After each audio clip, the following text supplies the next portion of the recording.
Zincirvari əlaqədə olurlar. Onlar biri olmasa təbiət məhv olar. Zincirvari qırılsa heyvanlar, insanlar məhv olar. Məhv olar. Yaxşı. Yeri, təbiəti yaradan biri nədir? Günəş. Yəni günəş olmasa nə olmaz?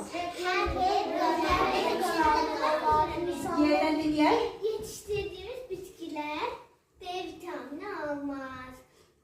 Sonra canlılar isteyiş almaz. Onlar ölebilir. Yaxşı.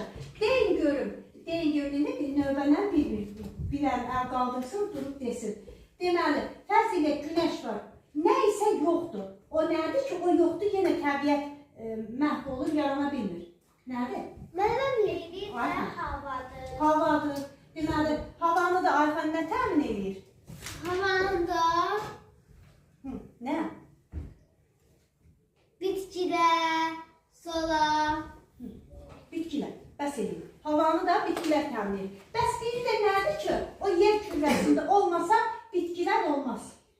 Bitkilər də ona Güneş, su. Damla de görün. Damla cavab ver, tam cavab ver. Güller. Nə olmasa yer kürəsində heç bir bitki qidalana bilməz. Ne olmasa, su olmasa güller gıdalana bilmez. Güllər, bu da təcik gülür. Bitkilər qidalana bilməz, canlılar yaşaya bilməz. Bəzən canlılar bir neçə gün ac qala bilər, amma susuz qala bilməz. Bəli. Sonra, bugünkü dərsimiz olacaq uşaqlar. Yaşayış yeri. Bizim yaşadığımız yer harada indi, hal-hazırda harada yaşayır uşaqlar? Yox, bizim kənddə yaşayır. Elədir mi? Uşaqlar, bəs yaşayış yeri bayaq ana dilində keçdik. Bayaq ana dilində keçdik. İçəri şəhərə getmişdi, uşaq içəri şəhərdə yaşayırdı. Qız qalası olan yerdə yaşayırdı. Ora hara adlanır o yaşayış yeri? Şəhər adlanır. Biz isə kənddə yaşayırıq. Uşaqlar, hər bir canlının yaşadığı yer özünə uyğun olur. Başa düşdünüzmü? Adicə bulqəranı deyilən heyvan var. Hansı bitkiyə yaxınlaşırsa, hansı bitkinin yanındadırsa o rəngə çevrilir. Ona görə o rəngə çevrilir ki, düşməni onu tanımasın, düşməni onu məhv edə bilməsin. Və hər bir canlının özünə məxsus yaşayış yerləri var. Başa düşdünüzmü? Yəni bizim ən çox sıx kənd yerlərində olan, sıx yaşıllıq olan yer nə adlanırdı? Meşə adlanırdı. Bəs ağac bitməyən. Səhralar, elədir mi? Bəs atların yarışdığı yer hara idi? Yəni bizim çəmənliklərimiz, dağlarımız, dərələrimiz, təpələrimiz, meşələrimiz var, elədir mi? Hər yerin özünə məxsus heyvanat aləmi var, canlıları var. Yaxşı, indi açın səhifə. Səhifə. Səhifə 63 açın. Meşə, çəmən, su, səhra. Bilirsiniz da nədir? Elədir mi? İndi baxaq, canlılar harada yaşayır. İndi mən sizə qruplara bölünün 2 dəqiqə. Qruplara bölünün. Bir komanda şəhər geçsin. Bir komanda burada. Kitabın bir qalsın, digərini yığışdırın, biraz səliqəli olsun.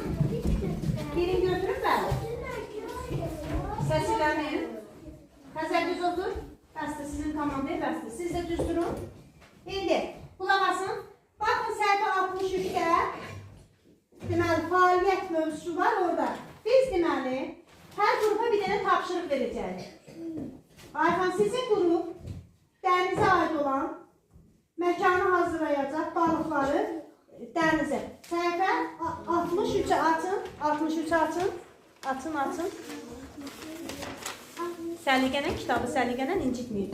Sonra, ümid ki, siz deməli, meşəli, çəmənliyə aid olan bir mövzunu götürəcəksiniz. İkinci şəkildir. Xəzərsiz isə səhralığı götürəcəksiniz. İndi sizə mən material paylayıram. Görək hansı komanda nə hazırlayacaq? Xəzər.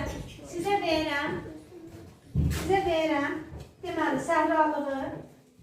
Sizə verirəm. Var, onu da verir mənə. Səhralığı və dəvəni hazırlayın. Toz rəngləriniz var. Sizə nə demişdim? Sizə demişəm yaşıllığı, bir də heyvanı hazırlayın. Görək necə hazırlayacaqsınız. Başlayın görün. Hə. Nə lazımdır? Olur. Götürün. Yaxşı. Siz uşaqlar isə yox, həzərsiz mavini mənə verin. Bizə mavi burada vacibdir. Sizə mavi də olmasa olar. Alın. Hə, balığı isə yaşıldan istifadə edin, qırmızıdan istifadə edin, zərər yoxdur. Bitkiyə də rəng tapar. Başlayın görün hansı komanda yaxşı iştirak edəcək.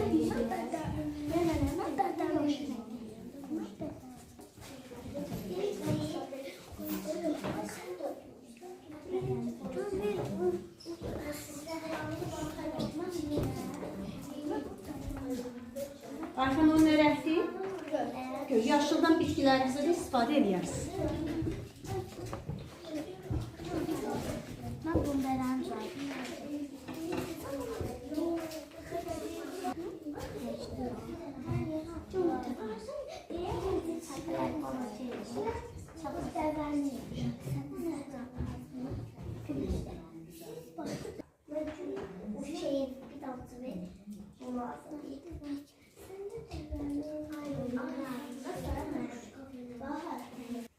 Uşaqlar, deməli, verdiğim qrup işində səhraya aid idi, dənizə aid idi, bir də yaşıllığa, meşəyə aid idi, meşə heyvanları, səhra heyvanları və su heyvanları. İndi